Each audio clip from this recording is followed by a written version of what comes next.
हसरत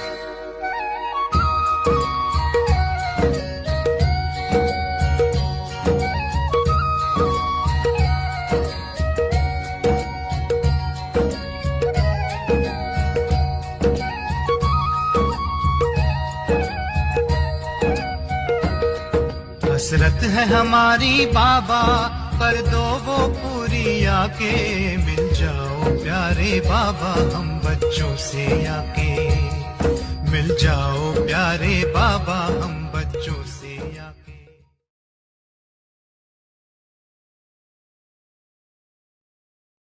बाप दादा, आज चारों ओर के बच्चों की प्योरिटी की पर्सनालिटी चेक कर रहे थे। प्योरिटी की परिभाषा को भी अच्छी तरह से जानते हो। प्योरिटी सिर्फ ब्रह्मचर्य व्रत नहीं, ब्रह्मचर्य व्रत में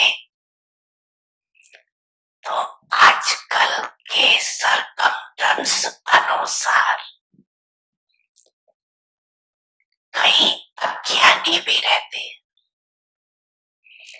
ज्ञान से नहीं, लेकिन हालतों को देख कर कई भगत भी रहते हैं। वो कोई बड़ी बात नहीं, लेकिन प्योरिटी को सारे दिन में चेक करो। पवित्रता की निशानी है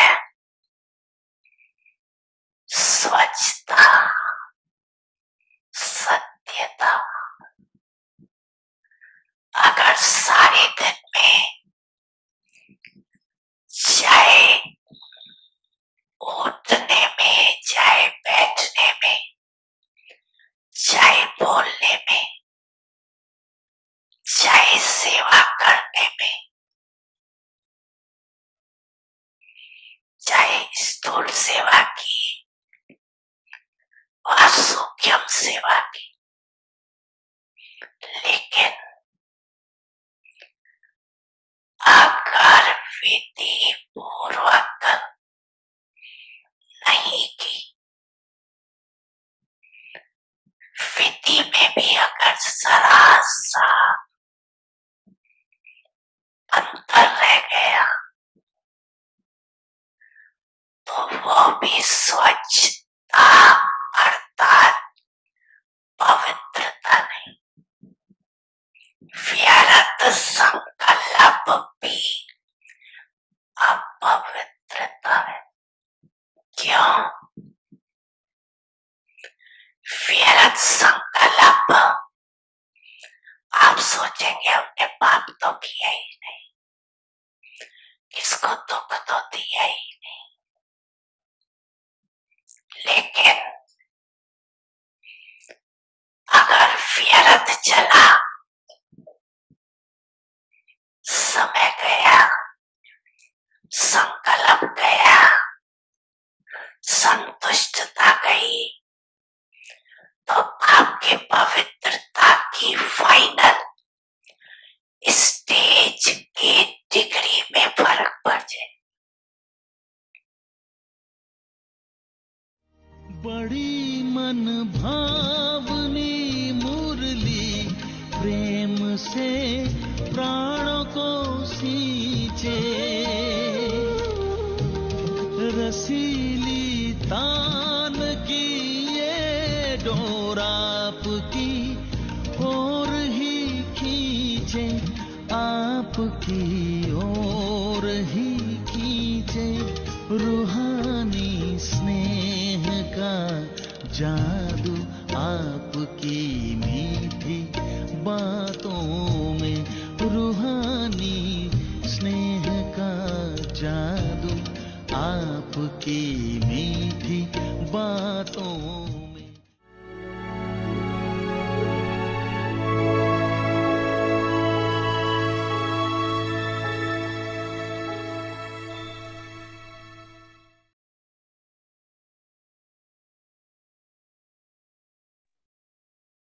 Om Shanti. Transform the atmosphere with volcanic Om Shanti. ज्वालामुखी योग तपस्या द्वारा वायुमंडल का परिवर्तन करो। मन बुद्धि को कंट्रोल करो। योग को ज्वाला रूप बनाने के लिए सेकंड में बिंदी स्वरूप बन मन बुद्धि को एकाग्र करने का अभ्यास बार बार करो। स्टॉप कहा और सेकंड में व्यर्थ देहभान से मन बुद्धि एकाग्र हो जाए। ऐसी कंट्रोलिंग पावर सारे दिन में यूज करो। पावरफुल ब्रेक द्वारा मन बुद्धि को कंट्रोल करो। जहां मन बुद्धि को लगाना चाहो वहां सेकंड में लग जाए। ओम शांति।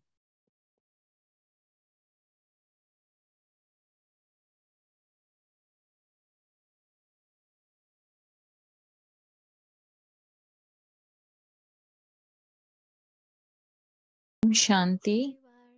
अव्यक्ति परिवार में आपका स्वागत है। आज है दिन 18। ज्वालामुखी योग तपस्या द्वारा वायुमंडल का परिवर्तन करो।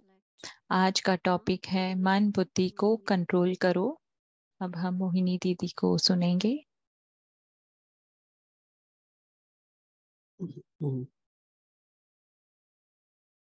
ओम शांति।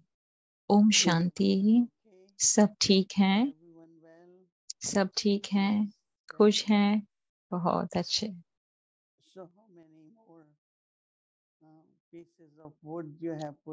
तो आपने ज्वालामुखी योग तपस्या के लिए अग्नि में कितने और लकड़ी के पीसेस डाले हैं? हर रोज जो हम सुनते हैं, जो बाबा अव्यक्ति सिग्नल इशारे में जो हमें कहते हैं, बाबा हर रोज जब हम सुनते हैं अग्नि और ज्यादा बढ़ती जाती है। और जब ज्वालामुखी योग की जो तपस्या से अग्नि जलती जा रही है और ज्यादा, बाबा ने ज्वालामुखी योग के बारे में ही नहीं कहा, लेकिन बाबा ने उसके साथ ही साथ ज्वालामुखी याद भी कहा है। और उसके लिए बाबा के लिए बहुत ही गहरा प्यार आवश्यक है। प्रेम की अग्नि, प्रेम की अग्नि जो ज्वालामुखी योग को और ज्यादा ही प्रज्वलित करती है। चाहे समय थोड़ा ज्यादा लगे, लेकिन हमारे मन और बुद्धि में ये अभी और गहराई से स्पष्ट हुआ है कि ज्वालामुखी योग को क्या कहते हैं और वो हमारी धारणाओं के साथ कैसे जुड़ा हुआ है। क्योंकि अगर हमारी धारणाएं अगर सही है तो हमारा योग ज्वालामुखी बन सकता है। तो जो हमारी रविवार की जो अव्यक्त मुरली थी, जो हम हर रोज उसे रिवाइज करते हैं, जो हमने अभी सुनी, जो बाप दादा की मुरली थी, उसमें बाबा ने कहा पर्सनालिटी ऑफ प्योरिटी। उसमें बाबा ने कहा कि बहुत ही स्पष्ट और बिल्कुल भी जिसमें मिलावट ना हो, ऐसी पवित्रता जैसे दूध है और दूध के अंदर पानी मिला हुआ हो। कोई भी चीज जो किसी भी और चीज के साथ, बाहरी पदार्थ के साथ अगर मिली हुई है तो हम उसे प्योर नहीं कहेंगे, उसे हम मिली हुई कहेंगे। बाबा कहते हैं कि याद भी हमारी बाबा के प्रति प्योर हो, बिल्कुल शुद्ध, उसके अंदर किसी भी प्रकार की मिलावट ना हो, मैं मेरापन, व्यर्थ संकल्प या असंतुष्टता, कुछ भी मिला हुआ ना हो बाबा की याद में। ये सब जो मिक्स होता है वो उसकी वजह से हमारी जो प्योरिटी की पर्सनालिटी बन नहीं पाती है। तो जब बाबा कहते हैं प्योरिटी के बारे में कहते हैं कि काफी सारे लोग हैं ये संसार में अपने हालात की, अपने परिस्थिति के वश वो ब्रह्मचर्य का पालन करते हैं, लेकिन जरूरी नहीं है कि वो पवित्र जीवन जीते हैं।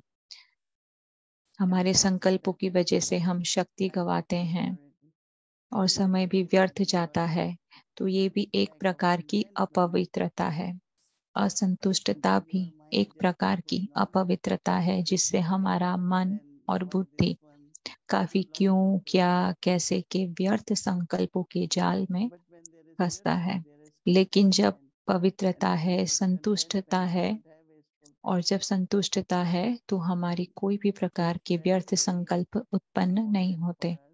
तो ये बहुत बहुत ही महत्व है हमारे लिए। जैसे हम अपना होमवर्क कल करेंगे, ये हम सबको चेक करना है कि कोई भी मिलावट तो नहीं है, चाहे कोई भी हमारी इच्छाओं की वजह से हो या हमारे पिछले पास्ट के कोई संस्कार है जिसकी वजह से, कोई भी कारण हो सकता है। और बाबा आज क्या कह रहे हैं कि हमारे मन और बुद्धि को हमें कंट्रोल करना है। और बाबा जैसे एक्सप्लेन कर रहे हैं कि कंट्रोल माना एकाग्रता। कंट्रोल को बाबा एकाग्रता के साथ जोड़ रहे हैं। पूरे दिन भर में, चाहे ट्रैफिक कंट्रोल के दौरान या कुछ कुछ मिनट के लिए, हमें अपने मन और बुद्धि की ओर देखना है और समझना है कि कितने एकाग्र हो रहे हैं। बाबा कहते हैं कि जब एकाग्रता बढ़ेगी तो हमारा योगा भी उतना पावरफुल बनेगा। तो ये बहुत ही अच्छी बात है अगर हम अपने मन और बुद्धि को हम देखें कि हम कितना, हमारा मन और बुद्धि भटक रहे हैं और एक ही क्षण में वो भटकना शुरू कर देते हैं। तो हमें देखना है।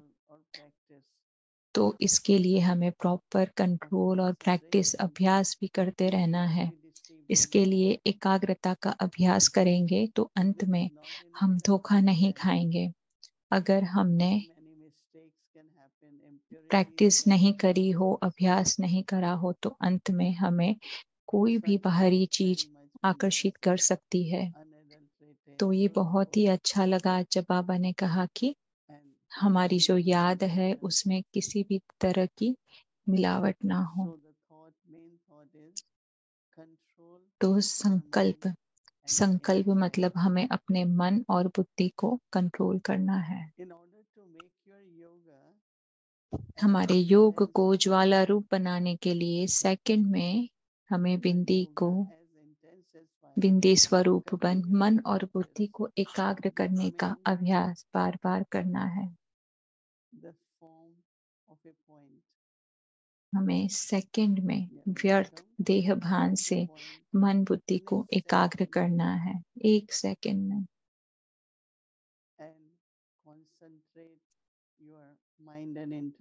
और अपने मन और बुद्धि को एकाग्र करना है। ऐसी कंट्रोलिंग पावर सारे दिन में यूज करनी है। स्टॉप कहा और सेकंड में व्यर्थ देह भान से मुक्त।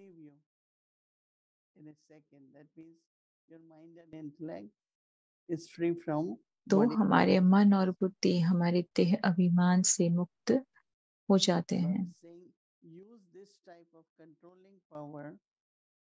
तो बाबा ने कहा कि पूरे दिन भर में इस प्रकार के कंट्रोलिंग पावर को हमें यूज करना है। बाबा ने कहा कि मन और बुद्धि को कंट्रोल करना है और उसको कंट्रोल करने के लिए हमें पावरफुल ब्रेक लगानी है। कोई भी व्हीकल में ब्रेक लगाना बहुत बहुत इम्पोर्टेंट है। अगर ब्रेक हमने सही तरीके से नहीं लगाई है और जहां पर हमें कार अगर स्टॉप करनी चाहिए, अगर वहां हम स्टॉप नहीं करेंगे तो दूसरी क्षण क्या होगा, एक्सीडेंट हो जाएगा। और ऐसे ही हमारे जीवन में भी होता है। हम कुछ भी कह सकते हैं, कुछ हम गलत व्यर्थ संकल्प करते हैं जो उपयोगी नहीं है। इसलिए बाबा ने कहा कि हमारे मन और बुद्धि को हमें एकाग्र करना है। जब चाहो, जैसे चाहो, सेकंड में वो लग जाए। 1 सेकंड में कितने सेकंड है 1 मिनट में? हम कर सकते हैं, लेकिन कभी कभी उसमें समय लग जाता है। लेकिन अगर हमें उसका अभ्यास है, निरंतर अभ्यास है, तो 1 सेकंड में हम फुल स्टॉप लगा सकते हैं। तो हमें क्या करना है? हमें ये संकल्पों पर हमें बहुत ही ध्यान देना है। जब हम ध्यान दें और ध्यान देते देते हमें उसका अभ्यास भी करना है। तो जैसे हमारा अमृत वेला 45 मिनट्स का है, फिर उसके बाद हम नुमाशाम योग भी करते हैं। लेकिन दिन के दौरान भी हमें, जब हम कर्म योगी हैं, कार्य में होते हैं, तब स्टॉप और प्रैक्टिस करें, स्टॉप और अभ्यास करें। पूरे दुनिया में लोग तो हैं, लेकिन बाबा के बच्चे भी काफी बिजी हैं। हमारे पास बहुत कुछ करने को है, लेकिन इसी कारणवश ये बहुत ही इम्पोर्टेंट है। जो लोग बिजी नहीं हैं उनको तो कंट्रोल करने की जरूरत भी नहीं है। लेकिन अगर हमें इस प्रकार की प्रैक्टिस रहेगी, तो हमारे जो भी हम कार्य करते हैं उसको बहुत ही सहजता से हम पूर्ण कर सकेंगे। क्योंकि जब उससे हमारी एकाग्रता बढ़ेगी, उससे हमारी अंदर हमें हल्केपन का अनुभव होगा। हम बहुत क्रिएटिव भी बन जाएंगे। काफी सारी आत्माएं हैं जो संतुष्ट नहीं है, क्योंकि उनके अंदर की कोई न कोई फ्रस्ट्रेशन है, या उनका मन और बुद्धि भटकती रहती है। तो काफी आत्माएं हैं जो संतुष्ट नहीं है। लेकिन जैसे अब हमें सब कुछ पता है कि बाबा की याद एक चीज है, आत्म अभिमानी स्थिति, ड्रामा के राज को, ड्रामा के ज्ञान के पॉइंट को लगाना, 3 बिंदु को लगाना, तो हमको ये सब ज्ञान की पॉइंट पता है। तो कोई भी पॉइंट को हमें अप्लाई करना है और स्टॉप, मतलब स्टॉप, उस समय स्टॉप करें और उसके बाद हम फिर बाद में सोचे। लेकिन कंटिन्यू नहीं करना है, पॉज नहीं करना है, उसे स्टॉप करना है। जैसे इन दिनों काफी लोगों को बहुत ही छोटे छोटे सेंटेंस, ऐसे वाक्य है, छोटे छोटे वाक्य सुनना अच्छा लगता है लोगों को। तो हमें ये भी समझना है कि ये जो प्रैक्टिस है वहां पर हमें उसको पॉज करना है। दादी जान की कहते थे कि सोचने के पहले भी हमें सोचना है। संसार में तो लोग कहते हैं कि कुछ करने से पहले सोचो, लेकिन दादी जी कहते थे कि सोचने से पहले सोचो। क्योंकि हमें अपने जो संकल्प है उनकी क्वालिटी को समझना है। क्योंकि जो हमारे संकल्प होते हैं, वो संकल्पों का बीज ही हमारे लिए बहुत बहुत कुछ लेकर आता है। हर कार्य संपूर्ण होते हैं। तो ये होमवर्क अपने लिए लें कि हमें अपने मन और बुद्धि को कंट्रोल करना है 1 सेकंड में। ओम शांति। ओम शांति। गुड इवनिंग सभी को, गुड इवनिंग, ओम शांति। दीदी, ऐसे प्रश्न है कि दीदी आप अपने जो विद्युत स्वरूप में कैसे आप स्थित होते हो? कि जैसे जब कार्य में होते हैं आप बिंदु स्वरूप में कैसे स्थित होते हो? तो जैसे दीदी ने बताया कि जब आप कुछ लिख रहे होते हो, जब आप कुछ पढ़ रहे होते हो, तो पढ़ते हुए क्या होता है कि एक फुल स्टॉप होता है या एक कॉमा होता है। तो कोई भी पढ़ता है तो उसमें वाक्य में फुल स्टॉप होता है। तो वैसे ही हमें उसे, अगर हम बाहरी तौर पे कुछ लिखते हैं तो हम ऐसा कर सकते हैं, तो हम अपने संकल्पों के लिए क्यों नहीं कर सकते? एक चीज है कि जब हम कोई भी बात के लिए अगर क्लियर नहीं है, अगर हमें काफी कंफ्यूजन हो रहा है, तो ज्यादा किसी चीज के बारे में ना सोचे, नहीं तो आप ज्यादा कंफ्यूज हो जाएंगे। जैसे आप ड्राइव कर रहे हो, आपको पता नहीं है कि कौन सी एग्जिट में हमें जाना है, तो हमें नहीं पता होता, तो हम क्या करते हैं, कहीं पे हम रुक जाते हैं, फिर हम समझते हैं कि कहाँ जाना है, फिर हम आगे जाते हैं। तो जब हम बाहरी तौर पे ये सब करते हैं, तो अब हमें अपने अंदर के तौर पर अपने मन के साथ भी यही करना है। जैसे मेरा अनुभव है कि हर कोई कर सकता है, कि जैसे आप किसी को भी अपने संकल्प को वेस्ट नहीं करना पसंद है, तो क्या करना है, आपको सिर्फ एक बिंदी लगानी है, आत्म अभिमानी स्थिति की बिंदी लगानी है। और उसके लिए क्या होगा, उसके लिए हमें आत्मा के प्रति कुछ संकल्प बनाने होंगे। हम ऐसे अपने मन को ऐसे संकल्प देने होंगे कि मैं प्रेम स्वरूप आत्मा हूँ, मैं शांत स्वरूप आत्मा हूँ, मेरा अनादि स्वरूप। फिर हमें बाबा को एक बिंदु के स्वरूप में याद करना है। तो जैसे ही हम ड्रामा पर निश्चय करना शुरू करेंगे कि ड्रामा में कुछ न कुछ कल्याण है, तो ये बहुत ही हमारे लिए सहज हो जाएगा कि जो भी हुआ वो हो गया। कोई भी हम पास्ट के बारे में बहुत कुछ सोच सकते हैं, बहुत कुछ बात कर सकते हैं, लेकिन वो थोड़ी ना बदलेगा जो ऑलरेडी हो चुका है। तो क्यों संकल्प उठाए, क्यों सोचें, बार बार क्यों उसे रिपीट करें, क्यों उसकी गहराई में जाएं। ये सब सही आदतें नहीं है। अपने मन को स्टॉप करो, वो जो भी हुआ बहुत अच्छा था, सबका अपना पार्ट था प्ले करने का, और आगे बढ़े। तो जैसे दीदी ने कहा कि एक तो हमें अशरीरी अवस्था का मतलब है कि हमें अपने को एक पॉइंट ऑफ लाइट, ज्योति बिंदु की तरह सोचना है, और ज्योति बिंदु समझकर अपने आप को, ड्रामा को, आत्मा को, अनादि पाठ को हमें सोचना है। तो जब जब हम अशरीरी बनते हैं तो ये सब है। तो दीदी ने और स्पष्ट किया कि बॉडी की अशरीरी मतलब हम शरीर को हम दो अलग हिस्से में देखते हैं। तो जैसे हम शरीर को 5 तत्वों की तरह एक, और हमारी आत्मा को एक ज्योति बिंदु, ऐसे हम दो अलग हिस्से में हम अपने आप को देखते हैं, वो है अशरीरी अवस्था।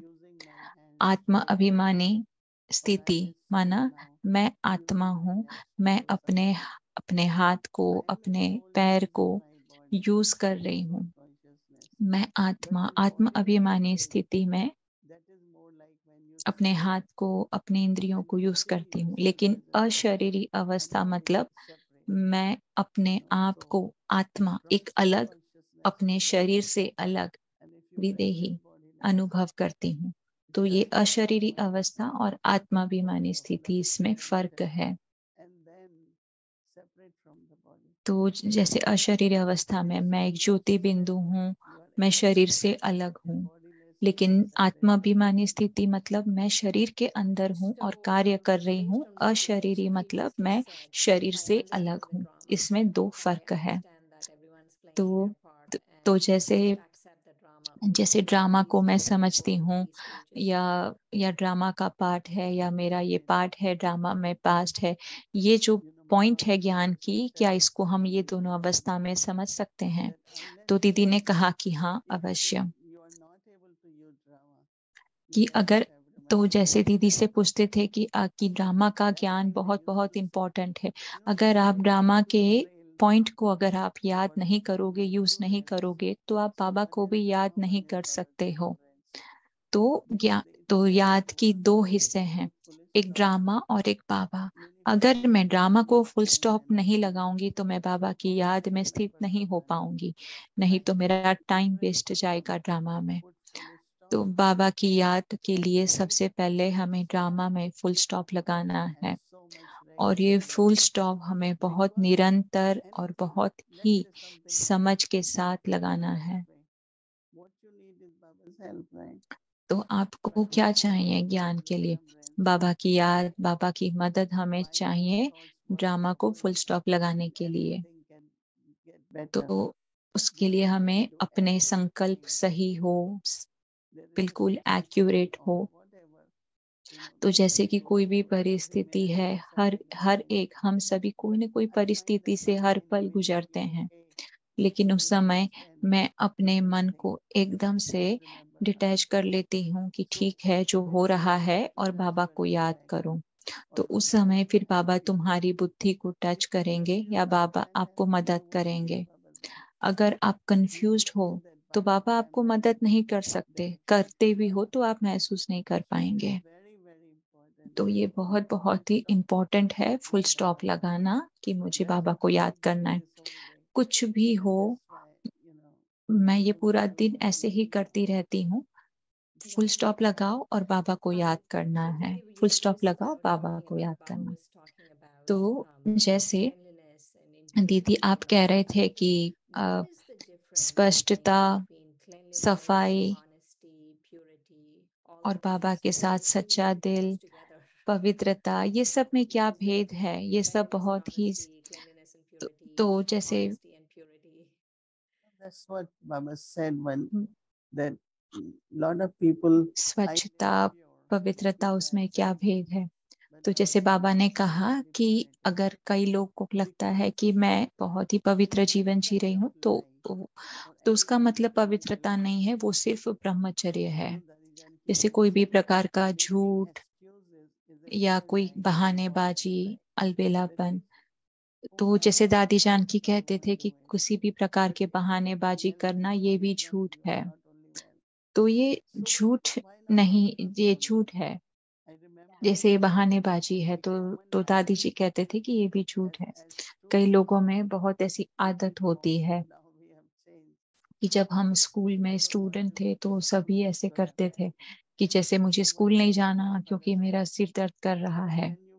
तो एक बार मेरे दादाजी ने कहा कि जब तुमको रियल हेडेक होगा तो आप क्या करोगे? तो मैंने कहा कि मैं भी ऐसा ही बहाना दूंगी। तो दादाजी ने कहा कि तो उस समय हम तुमको ट्रस्ट नहीं करेंगे। तो जैसे मैं समझती हूँ कि हमें हमेशा सच्चाई से रहना है, सच्चाई और सफाई से ही रहना है, जो हो वैसे ही कहना है। तो उसके पीछे हो सकता है कभी कोई इच्छा है, कोई भय है या कोई प्रकार की अपवित्रता है।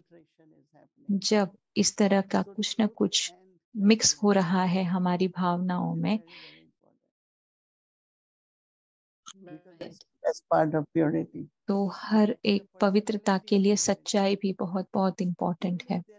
तो जैसे प्योरिटी की पर्सनालिटी, बाबा ने कहा कि उसके अंदर थोड़ी सी भी अगर कमी रहेगी तो वो दिखेगी, वो दिखता है। काफी लोग मेरे पास आते हैं या इंडिया में भी आते हैं कि जब वो कहते हैं, काफी लोग मेरे पास आते हैं, वो अपने ही बात अपनी तरीके से बताते हैं और उसको किसी तरह से मिक्स कर कर बातें बताते हैं, लेकिन मैं उसको बहुत स्पष्टता से देखना चाहती हूँ। सो जैसे दीदी को ने एक बार कहा कि मुझे सच्चाई पसंद है, ऐसा। तो मुझे दीदी ने कहा कि आप किसी को ऐसा नहीं कहोगे कि मुझे सच्चाई पसंद है, उसका मतलब ये होता है कि सामने वाला सच नहीं बोल रहा। तो हमें ऐसा नहीं कहना चाहिए। कई लोग होते हैं जो काफी बातों को घुमा फिरा के कहते हैं और कई लोग बहुत ही सफाई और सच्चाई से बात को सामने रखते हैं। तो जब ऐसा होता है तो इस तरह की पर्सनालिटी, जो पवित्रता की पर्सनालिटी, वो स्वतः ही सामने दिखती है वो आत्मा के। So what did you say about cleanliness, Didi? I must have missed it. तो The difference between तो cleanliness. दीदी आपने सफाई और पवित्रता, सफाई और पवित्रता के बारे में क्या कहा दीदी? Unadulterated. तो जैसे दीदी ने कहा कि वो उसके अंदर कोई भी मिलावट ना हो। Some influences, some desires of self get mixed little, and तो उसके अंदर अगर सफाई सच्चाई नहीं है तो उसमें किसी भी तरह की इच्छाएं हैं, अपने पुराने संस्कार या किसी से प्रभावित हैं या किसी के और संस्कार से प्रभावित है। जैसे कोई हमें आके कहे कि आपको ऐसे करना है, तो कोई कहे कि नहीं ये बेस्ट है, तो मैं ऐसे चीजें किसी की बात को विश्वास नहीं करती हूँ, लेकिन हमें किसी से भी आकर्षित नहीं होना है। तो हमारे मन और बुद्धि को हम किसी और के इन्फ्लुएंस से, किसी और के प्रभाव से कैसे मुक्त रख सके, वो ही सच्चाई और सफाई है। Very deep. तो ये बहुत ही गहराई की पॉइंट है। तो जैसे कि उदाहरण कि हमारे पास दूध है और दूध के अंदर थोड़ा सा अगर आप जैसे कि स्ट्रॉ या आप डालें, या अगर वो साफ स्ट्रॉ नहीं है, तो कोई भी गंदा पानी अगर कुछ थोड़ा सा भी अगर उसके अंदर मिक्स हो जाता है, तो वो दूध प्योर नहीं रहता है, तो उसको हम प्योर नहीं कहेंगे। How about तो दूसरा प्रश्न पूछा, जैसे कि आज की साकार मुरली में बाबा ने कहा कि अलॉय जैसे जैसे जैसे सिल्वर, गोल्ड में और कॉपर में, इसमें जो अलॉय पड़ती है, तो ये क्या है? ये एक प्रकार की अपवित्रता या कोई स्वच्छता नहीं है, वो क्या है? तो जैसे बाबा कहते हैं कि सतो प्रधान, सतो और रजो, बाबा 3 अवस्था कहते हैं। तो जब हम अपनी ये जर्नी स्टार्ट करते हैं सतयुग में, गोल्डन एज में, तो उस समय गोल्ड के साथ मिक्स होगा। तो ऐसा नहीं कि हमारे कोई संस्कार जो उसके अंदर कोई न कोई विकार होगा या शुरुआत ऐसे होगी। तो जैसे कि हम लोग गहने बनाते हैं, तो जैसे इंडिया में ज्वेलरी काफी फेमस है क्योंकि वो 22 कैरेट की होती है, तो उसमें सिर्फ 2 कैरेट की मिलावट है। यूएसए में आपको 18 कैरेट का मिलता है, यूएसए में 22 कैरेट है नहीं, क्योंकि उसके अंदर अलॉय ज्यादा मिलावट है यहाँ के गोल्ड में। तो गोल्डन के अंदर जो भी मिक्स होता है उसमें मिलावट है, मतलब अलॉय। तो सिल्वर में भी सिल्वर सेम, और आयरन में फिर आयरन। तो सिल्वर में मतलब गोल्ड नहीं है, वहां पे सिर्फ आयरन है। तो जो आयरन के अंदर ही अलॉय लगती है, तो हम गोल्ड के अंदर हम आयरन को मिक्स नहीं करेंगे। तो आत्मा की जो गुण है, आत्मा के क्या क्या क्वालिटीज हैं, उसको हम क्या कहेंगे कि जिसके अंदर अलॉय मिक्स है, आत्मा को हम कैसे कहेंगे? तो एक है जैसे कि आत्मा अभिमानी या फिर अज्ञानता। अज्ञानता के साथ साथ देह अभिमान आता है, और देह अभिमान के साथ साथ सारे विकार आते हैं। तो जैसे आयरन एज का मतलब है कि सब कुछ तमो प्रधान था, सब कुछ विकारी वृत्ति आसपास कि अगर जैसे कि सिंपल चीज है कि अगर आप कोई अगर एक छोटा सा रुमाल की भी अगर आप एडवर्टाइज करना चाहते हो, तो उसके अंदर भी आप एक ना कोई महिला का फोटो या उनको सामने रखते हो। मतलब ये सब कितनी ज्यादा विकारी वृत्ति है कि हम कुछ भी उसको एक रुमाल की एडवर्टाइजमेंट के लिए भी हम उसको स्वच्छता से नहीं बता सकते। तो ये सब क्या है? ये सब विकारी वृत्ति है, अज्ञानता है, और इस तरह की वृत्ति आत्मा को अज्ञानता में लेकर जाती है। और ये काफी clear what it is. It's like so ignorant that people don't तो even know what purity is. कितना कितना स्पष्ट होता है कि आजकल के जमाने में लोगों को प्योरिटी के बारे में पता ही नहीं है। Copper alloy is mixed in the soul. Yeah, so it's copper. It's already कि copper. जैसे कि कॉपर है, कॉपर के अंदर अगर आप कोई और धातु मिलाते हो तो वो मिक्स हो जाता है। तो जैसे कॉपर जब आता है, जब गोल्डन स्टेट चली जाती है, और फिर आयरन मतलब सिल्वर जो त्रेता चला जाता है, लेकिन द्वापर कॉपर एज कहते हैं। तो द्वापर में शुरुआत क्या होती है? देह अभिमान की शुरुआत होती है। तो उस समय हम लोग ने अपनी आत्म अभिमानी स्थिति को हमने कंप्लीटली गवाया है। तो काफी लोग पूछते हैं कि हमने अपनी प्योरिटी क्यों गवाई, अगर हमने कोई जब हमने कोई पाप नहीं किया, कोई विकार में नहीं गए। तो क्या होता है, जैसे धीरे धीरे इतने सारे, एक शरीर, दूसरा शरीर, तीसरा शरीर हमने धीरे धीरे लिया, तो उसको और बनाने के लिए वो एक बहुत स्वतः ही उनकी स्थिति गिरती है और वो कॉपर एज पे आते हैं। तो कॉपर एज मतलब इतना ज्यादा आयरन एज की तरह इतनी अज्ञानता नहीं है। Why do we say that the soul has silver alloy? What is the quality? What are the characteristics? तो जैसे आत्मा की क्या एक गुण है, क्या किस तरह की आत्मा का प्रकार है जो हम कहेंगे कि ये सिल्वर एज की आत्मा है और इसमें अलॉय है? तो जैसे गोल्डन है सतो प्रधान, संपूर्ण पवित्रता। सतो प्रधान हम कहते हैं, प्रधान मतलब सब संपूर्ण। और जैसे फिर उसके बाद धीरे धीरे उसकी कलाएं कम होती जाती है, तो थोड़ी सी भी कला कम होती है तो हम उसको सिल्वर कहेंगे। तो इस वजह से ही संसार में भी एग्जाम्पल है कि गोल्ड, सिल्वर, कॉपर और आयरन। तो जैसे सिल्वर मतलब दो कलाएं कम हो गई है, तो 14 कलाएं रही हैं। Difference between our behavior or in the golden age? उस समय तो जैसे गोल्डन एज में हमारा एक प्रकार के स्वभाव, हम एक प्रकार से सोचते हैं, लेकिन जैसे सिल्वर एज में क्या फर्क है? तो बाबा कहते हैं कि स्वर्ग में 2 प्रकार की एज है, गोल्डन एज और सिल्वर एज, लेकिन दोनों ही स्वर्ग है, दोनों में ज्यादा फर्क नहीं है, लेकिन बस ये है कि 2 डिग्री 2 कलाएं कम हो जाती है। तो फिर कॉपर से देह अभिमान, अपवित्रता और सारे विकार प्रवेश करते हैं। तो उसके बाद फिर धीरे धीरे तमो और तमोगुणी बनते जाते हैं। तो दीदी बहुत बहुत अच्छा।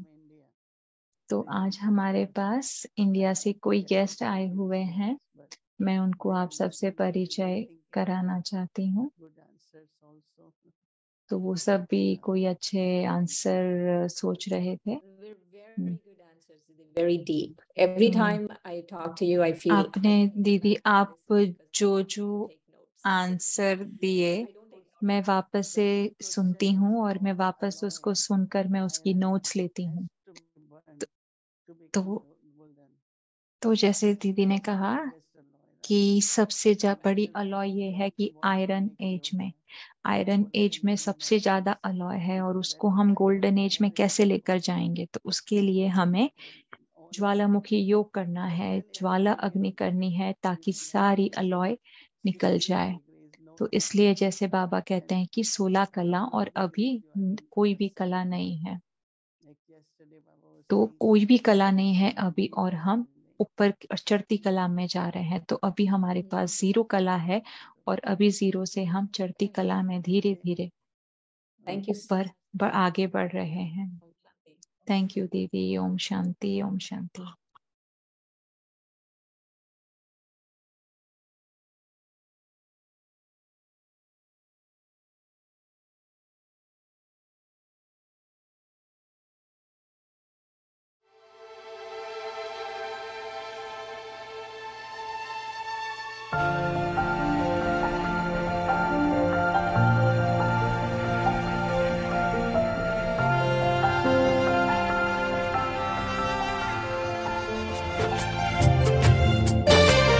बाबा की आशाओं की बनी तस्वीर रूहानी है, करते रहे पूरी हर आज्ञा हमने ठानी है। बाबा की आशाओं की बनी तस्वीर रूहानी है, करते रहे पूरी हर आज्ञा हमने ठानी है। बड़ों के आशीषों की ये तो मेहरबानी है, मीठे सुरों की बनी सरगम सबको सुनानी है। हमने देखा कि मनुष्य स्वयं से सच्चा क्यों नहीं है, उनका कारण क्या है। And I have also seen why it is that human beings are themselves not truthful with themselves. कारण है कि मनुष्य जिस नाम और रूप में स्वयं खड़ा है वो मानता है यही मैं सच्चा हूँ, यही मेरा नाम, यही मेरा रूप है, यही मैं सच्चा हूँ. And the reason for that is that whatever is the external appearance, the physical appearance and the name of the physical body, that is with which a human being identifies himself with. But that in fact is not the real being. और उसी का ही मनुष्य को बड़ा अभिमान रहता, मैं फलाना हूँ, मैं फलाना हूँ, मैं ऐसा हूँ, मैं ऐसा हूँ. And actually people have arrogance about their physical appearance or their name. I am so and so, or I am like this, or I am like that. And that's what they identify themselves with. परंतु सच्ची बात तो क्या मनुष्य जानता है what am I, मैं कौन हूँ? But in reality, do human beings really know who they are, what they are? क्या मैं ये नर हूँ या मैं ये एक नारी हूँ, यही मैं हूँ, या इस शरीर में धारण की हुई कोई अन्य मैं वस्तु हूँ? Am I this male, or am I this female, or am I a living being, another being, an energy that is inside this physical body? वो कौन सी शक्ति है जो इस शरीर को धारण करती, और जब शरीर छूटता है तो वो कौन सी शक्ति है जो इस शरीर से चली जाती है? What is that energy that adopts this body? What is that energy that makes this body function and alive? And what is that energy that leaves when the body is dead? जैसे कहीं कहते आज मेरा मन बहुत अशांत है, मैं पूछती हूँ वो कौन शक्ति है जो कहती है मेरा मन अशांत है? Sometimes people say, today my mind is very peaceless. And so I ask them, well, what is this? Who is this that is saying my mind is peaceless? जैसे कभी कोई से रॉन्ग कर्म होता, जैसे कोई झूठ बोलता, चोरी करता है, ठगी करता, तो अंदर उनको कॉन्शियस में आता कि ये है तो तुम्हारा रॉन्ग कर्म, फिर भी कर लेता. When a person tells lies or cheats someone or deceits someone or steals something, their conscience tells them that this is wrong, and yet they still do it. तो वो कौन सी अंदर सत्य शक्ति है जो उनको रियलाइज कराती कि ये तुम्हारा है तो राइट नहीं? And when they do it, they do know, they do realize that this is wrong.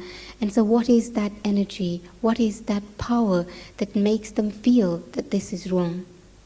हमने कहीं ये भी देखे है कि चर्च में जाएंगे, टेम्पल में जाएंगे, तो कोई भी गलती होगी तो वहाँ प्रेयर करेंगे और सॉरी करेंगे. If people make mistakes or do something that is wrong, then they'll go to a church or go to a temple and will confess that they've done this wrong. तो वो कौन सी अंदर सत्यता की शक्ति है जो रियलाइज कराती? And so what is this power of truth? Which is this power of truth that makes them realize that this is wrong? तो वो है वास्तव में इस शरीर के बीच सत्य शक्ति है जिसको आत्मा कहा जाता है. In fact, that power is the power that is known as the soul, the spiritual power, the energy that is inside this body. तो कारण ये हुआ है कि मनुष्य जो सच है, सोल है, वो अपने को न मानता, और जो ये आर्टिफिशियल शरीर लिया है उसी को ही मानता कि मैं फलाना हूँ, मैं फलानी हूँ. And so what has happened is that instead of considering the self to be this soul, this spiritual energy, human beings consider themselves to be this physical body, and that is the reason for peacelessness and lack of truth in the self. और यही कारण से अपनी सत्यता की शक्ति को गंवा दिया है। फिर मनुष्य जो चलता फिरता खाता कर्म करता वो झूठ ही करता। And this is why human beings have lost their own power of truth, and then whatever they do becomes wrong, in the sense that whether they walk or talk or speak or move, whatever they do, that becomes false. इसीलिए जैसे अपने पहले अभी drama में भी देखा कि पहले तो आईने में देखो कि मैं कौन हूँ। You heard in the song as well, look in the mirror first of all and see, find out, who am I? तो यहाँ एक है सत्यता की शक्ति, दूसरे तरफ अपोजिट है झूठ की शक्ति। And so on the one side there is the power of truth, and then opposite to that is the power of falsehood. तो आज के युग में मनुष्य झूठ की शक्ति को ही ऊंचा मानते हैं। In this age, people consider truth to be false. क्यों? कहीं हमें कहते कि अगर हम जो है जैसी है सच बात कह देते तो हमें मनुष्य मूर्ख समझते। Many say that if I was to really say the truth, if I was to clarify what is right, then people would consider me to be foolish. परंतु क्या आप ये जानते कि जहाँ सत्यता होती वहाँ झूठ से सहन जरूर करना पड़ता, लेकिन अंत में जीत सत्यता की होती। But you may also know that where there is truth, one has to tolerate falsehood, but ultimately there is victory for truth.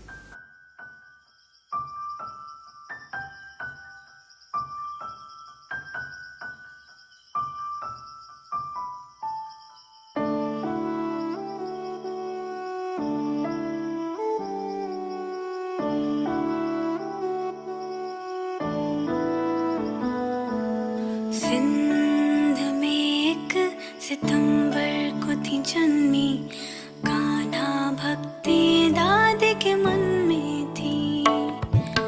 15 बरस की थी बाबा से मिली, ओम मंडली ने जिंदगी बदली।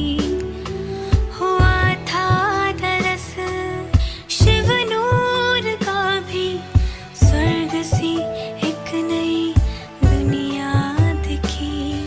रही साथ रब के जो अंत आदि, प्रकाश की मणि है अपनी दादी। ओ प्यारी दादी, हो न्यारी दादी,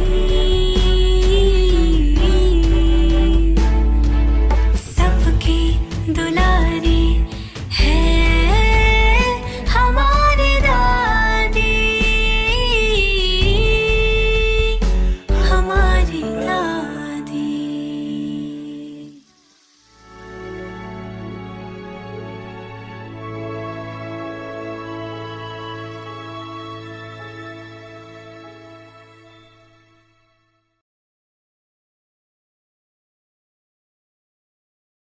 ओम शांति। ओम देह का शांति। महेश दिल्ली पांडववन में वर्तमान में सेवा दे रहे हैं।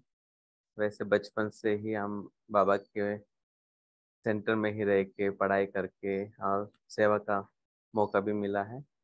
तो सत्ता हाँ यस। ओम शांति। My name is Mahesh and currently I am in Delhi Pandavan Center in Gyan since childhood, and I stayed and in center and studied Lokik studies in center itself from Bangalore. 26 years I am in Delhi Pandavan Center. Om Shanti.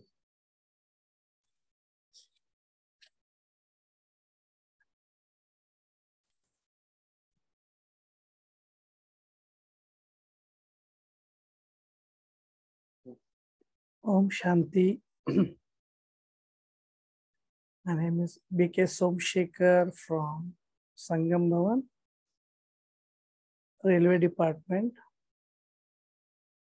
From last 28 years, I'm पिछले 28 वर्षों से मधुबन निवासी हूँ। मैं वहाँ संगम भवन में सेवा दे रहा हूँ।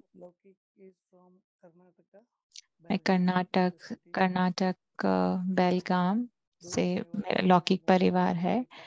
मैं रेलवे डिपार्टमेंट संगम भवन में सीनियर्स के साथ ओम प्रकाश भाई और रविंद्र भाई के साथ सेवा देता हूँ। बाबा के जो बच्चे आते हैं, जो भी सब मेहमान आते हैं, जो सब ट्रेन से आते हैं, तो जो ट्रेन से जो भी सब आते हैं, मैं और हमारे संगम भवन की जो टीम है, हम सब संगम भवन में रहते हैं और रेलवे स्टेशन पे हम सेवा देते हैं पिछले 28 ईयर्स से, 28 वर्षों से। धन्यवाद। ओम शांति।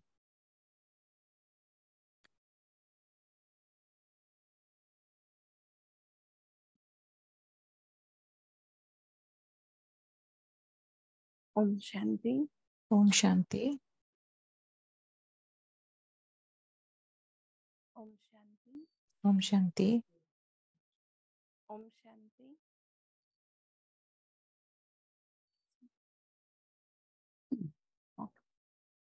My name is Bindu. मेरा नाम बिंदु है। मैं कुमारा पार्क बैंगलोर से हूँ। मैं बचपन से ही सेंटर पे रही हुई हूँ और मैंने वहाँ पे ही पढ़ाई की और मैंने सरला दादी जी से पालना ली है बचपन से। तो मैं पिछले 32 वर्षों से सेंटर पर ही रहती हूँ। ओम शांति।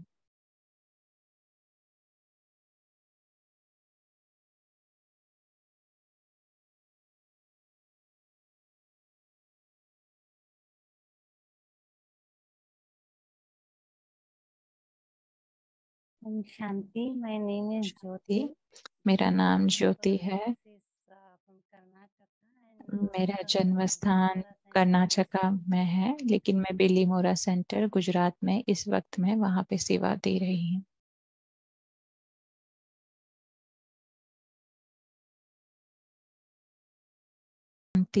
धन्यवाद सबको। मैं सबका स्वागत है।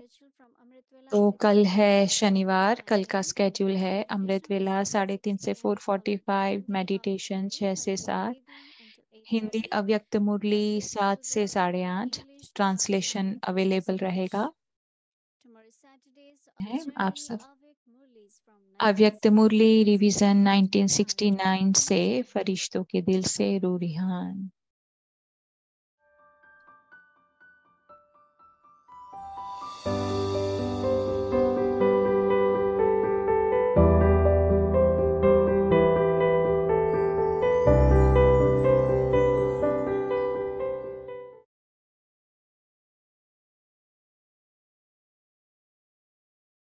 अव्यक्त मुरली। अव्यक्त वाणी सेवा की धरनी तैयार करने का साधन। Search light.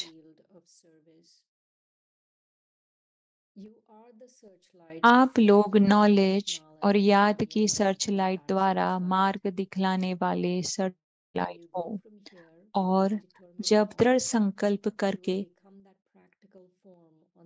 जाते हैं तो संकल्प से स्वरूप बन ही जाएंगे।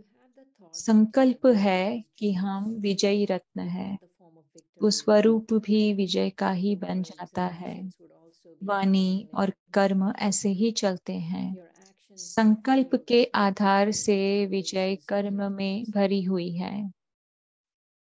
विजय का तिलक सर्विसेबल आत्माओं को लगा हुआ है। सर्विस अर्थात विजय का तिलक लगा है। यह सर्विसेबल ग्रुप जा रहा है ना, जिसका 1 सेकेंड व 1 संकल्प भी सर्विस के सिवाय ना हो, वह है सर्विसेबल। ऐसा यह ग्रुप है ना।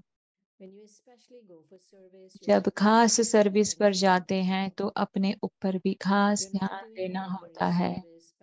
यह साधारण सर्विस नहीं है लेकिन विशेष सर्विस है। साधारण सर्विस करते हो तो साधारण स्मृति रहती है। जब कोई भी विशेष कार्य करना होता है तो विशेष याद रहती है। तो साधारण स्मृति में नहीं लेकिन पावरफुल स्मृति में रहना है। सदैव पावरफुल स्मृति में रहने से वायुमंडल पावरफुल रहेगा। पावरफुल वायुमंडल होने के कारण कोई भी आत्मा इस वायुमंडल से निकल नहीं पाएंगे। तभी सर्विस की सफलता होगी। सदैव एक दो के विचारों को सत्कार देकर स्वीकार करना। तो फिर मानसिक नमस्कार सहज करेंगे। सदैव हाँ जी का पाठ पक्का करना। जितना हाँ जी करेंगे उतना ही सभी जय जयकार करेंगे। आप अपने शक्ति स्वरूप की व पांडव स्वरूप की प्रत्यक्षता करने के लिए जा रहे हो ना। अष्ट चक्र लगाकर आत्माओं को अश्व चक्र आत्मा लगाओ आत्मा अश्व चक्र लगाकर आत्माओं को यज्ञ में स्वाहा कराने लिए जा रहे हैं। स्वयं तो स्वाहा हो ही चुके हैं। एकदम प्लेन बनना है। साथ में बोझ नहीं लेना। पांडव 5 है लेकिन मत एक है। कहते हैं ना कि हम सभी एक है। एक एग्जाम्पल कायम रखने के लिए यह फर्स्ट ग्रुप है। स्मृति स्वरूप की 1-2 को हर समय स्मृति दिलाने से एक मत हो जाएंगे। 5 पांडवों की एक मत की विशेषता भी और हर एक की अपनी अपनी विशेषता भी है। हर एक की अपनी विशेषता कौन सी है? जैसे 4 मस्केटियर्स अर्थात 4 बंदूकधारी फौजी का सुनाते हैं ना। तो 1-2 में मिलजुल कर हर कार्य को सफल बनाना है। हर एक अपने ऊपर विशेष एक ड्यूटी ले।